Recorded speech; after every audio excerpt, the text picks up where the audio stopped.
Oh yeah! This is happening, everyone! My name is RetroBoy03, and welcome, finally, to my LEGO Dimensions Sonic the Hedgehog level pack review.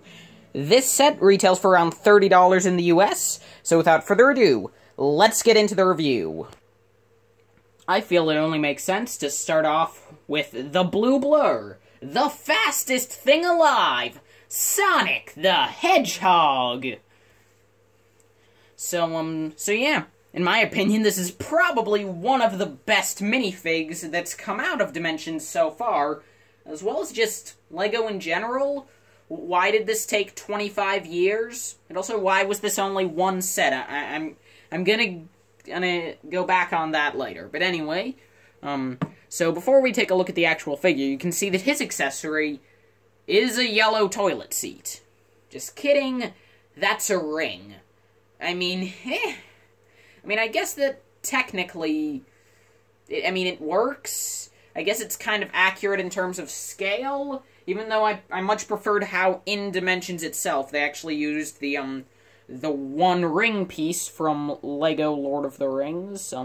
This piece, I kind of wish that Sonic had come with one of those. But luckily, I have about 50 of those, seeing as how many extras came in every Lord of the Rings set. So we're all good. Anyway, so just getting rid of that so we can take a better look at the figure. I mean, wow, this is a really nicely done minifig. I'm gonna talk about the head mold last. Just looking at the legs first off, you can see that they're dual molded. It's pretty interesting because I thought it would be blue and red, but it's actually blue and white, and all the red's just printed on. And well, to be fair, it does look a little awkward at a few angles. I feel as though overall this was the right choice, since it allows all the colors to be really nice and vibrant on the shoes of this Sonic figure. And then, as you can see, the torso print is very simple, but it looks nice. Honestly, I feel as though it's the lowest quality part of this figure, though, because, on mine, if you look closely, you can actually kind of see holes in the printing that it didn't cover. Like, you can actually see some parts that are some blue dots on there, which is pretty awkward, not gonna lie. And I mean, it's literally a tan circle, so I don't know why that ended up being the lowest quality thing about this figure, but it doesn't ruin the figure for me.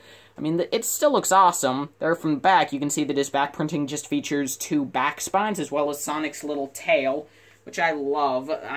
I'll be completely honest, I had never even thought about the fact that Sonic had a tail until this figure.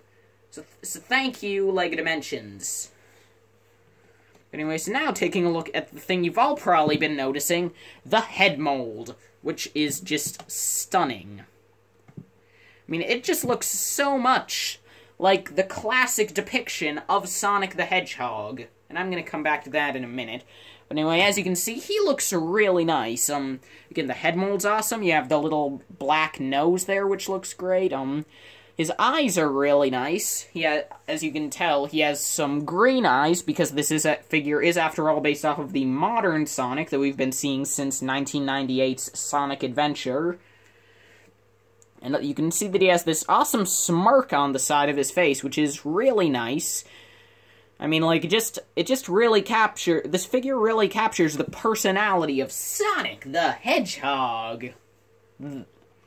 And as you can see on the back, he has these 6 nice spines molded onto the head, which looks awesome. He has 2 little ears on top, and overall, this figure just looks amazing. However, notice what I said a minute ago about how this figure really looks like the classic interpretation of Sonic. Honestly, that's the thing with this that does make it a bit odd, because I love this figure. It's the perfect LEGO Sonic, but I can't really tell if they were trying to make this look more like classic Sonic or modern Sonic, because, like, obviously, he's tall like modern Sonic, and he has, he has green eyes like modern Sonic, but then the shorter spikes, as well as the much lighter blue color, reminds me of classic Sonic. So I'm just gonna call this Adventure Sonic, because honestly, in the original Sonic Adventure on the Dreamcast, Sonic did pretty much look like classic Sonic with green eyes. So yeah, and I love that, since after all, everything in the Dimensions level is Everything in Dimensions is actually based off the classic games, which I'll go into later, but, yeah. Anyway, don't know what I'm talking about. Love this figure. Let's get on to the builds. Actually, no, because I nearly forgot to show you that this is what Sonic's toy tag looks like.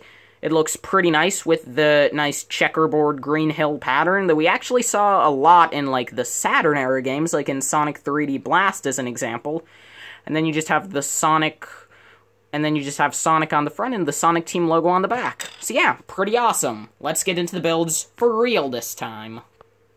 So, starting off the builds, first we'll take a look at the Sonic Speedster, which is based off of the vehicle the Speedstar from Sonic and Sega All-Stars Racing.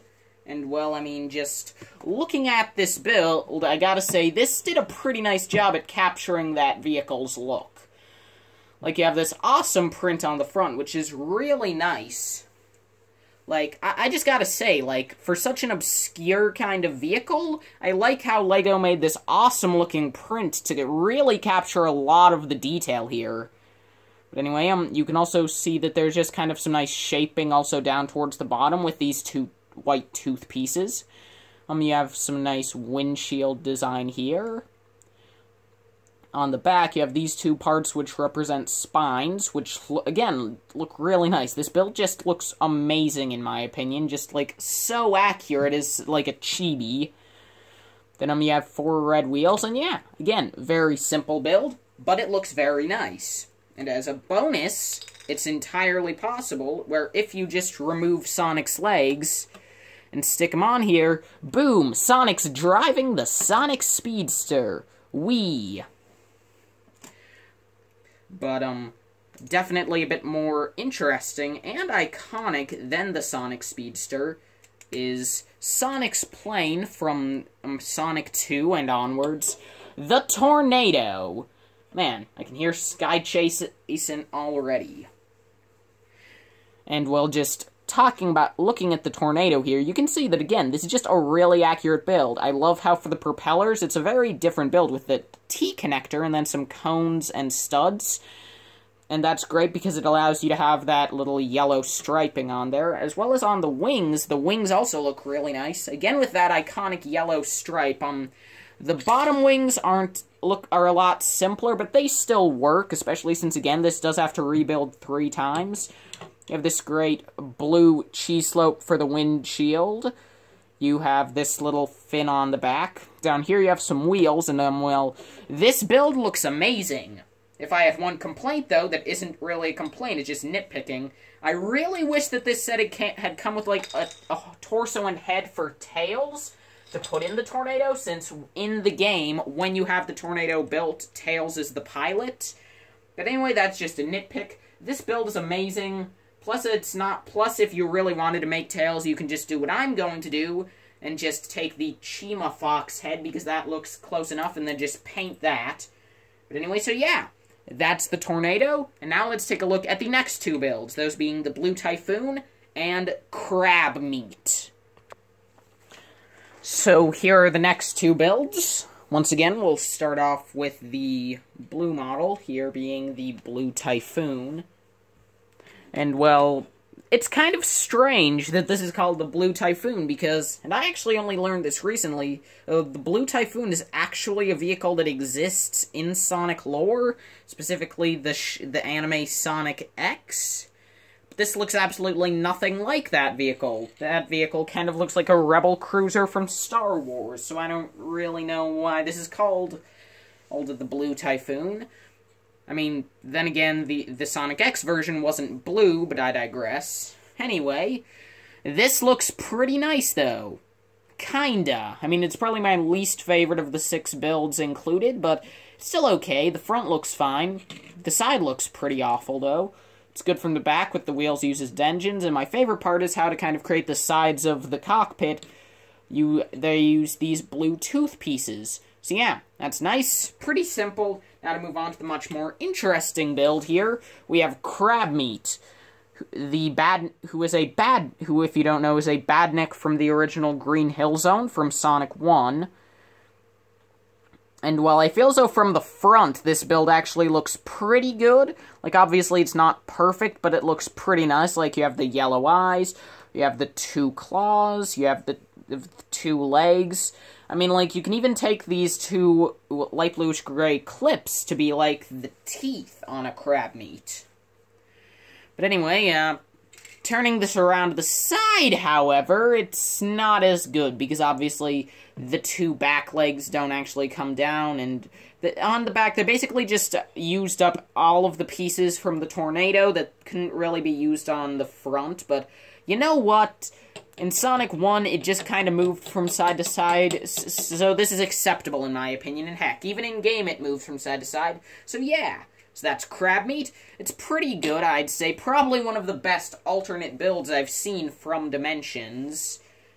Because, again, it's only supposed to be viewed from the front, so it's fine that it doesn't look that good from all angles. So anyway, so yeah, those are the 2 second builds of each. And now to move on to the final builds. Those being the Egg Catcher and the Motobug. So here we are with the final 2 builds of this level pack. And, well, to start off, I'll show you the Motobug, which, yeah, doesn't really resemble a Motobug. In a few ways, such as, Motobugs are red, and they have 1 large wheel hidden by armor, as opposed to 4 exposed wheels. But, I mean, like, honestly, I could totally believe that this is, like, a different kind of Badnik designed by Robotnik, because, like, it does look like a Sonic Badnik, just not a Motobug, and, like, I almost feel as though there is some Badnik that does look like this, and I just can't put my finger on what that would be, though.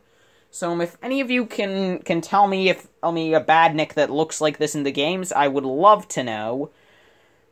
Anyways, but, just taking a look at this, you can see that it looks pretty nice, pretty consistent. On the back, they actually used the print, which works fine. I guess you could say that the lights are like engines or something, I don't know. Like, I like the use of these pieces now as pincers, and, like, yeah. You have the gray holy studs as eyes, and yeah, overall, looks simple but nice. Other build is also pretty okay. It's the Egg Catcher. And, well, again, it's not really accurate to anything, but it does look good. I could believe that this wasn't, like, some sort of Eggman mecha. Like, it almost kind of reminds me of the Egg Dragoon from Sonic Unleashed in a way. But anyway, you have these 2 guns at the front, as well as 1 on top. And, like, again, you just have some actually pretty nicely brick-built arms here, which can joint in a few places on both clips and, well, you can also just move them there at kind of these curved 1x1s. But anyway, so, yeah. And by the way, I do think that it does make sense for them to have at least 1 Eggman vehicle here, as, well, obviously, the Tornado and Eggman's vehicles both have the same color scheme, that being red and yellow. So anyway, those are all 3 builds, so now let's go on to the final verdict. So, overall, would I recommend the LEGO Dimensions Sonic the Hedgehog level pack? My answer is heck yeah! I mean, come on, you get an awesome, adorable also kinda, Sonic minifig. You get some actually, like, really good builds. Like, the Tornado is probably one of my favorite builds from Dimensions in general. I mean, like, heck, maybe in LEGO. So, yeah. And for the price of $30, this is definitely a set to get. Now, if I had one gripe, it's that pretty much everything in the game, besides the character designs, is based off the classic titles, and, well, obviously that's fine. I do wish that there might have been a bit more, like, adventure-era representation. But anyway, yeah, this is definitely, in my opinion, the best level pack of the 10 that have been released for Dimensions. Probably one of the best Dimensions packs in general, and again, just a great value. Very collectible, I think it's going to be. So, yeah. By the way, happy Sonic Mania Day, everyone. I would rate this pack a definitive A+. So just thank you all so much for watching, and I will see all of you in the next video. Bye-bye.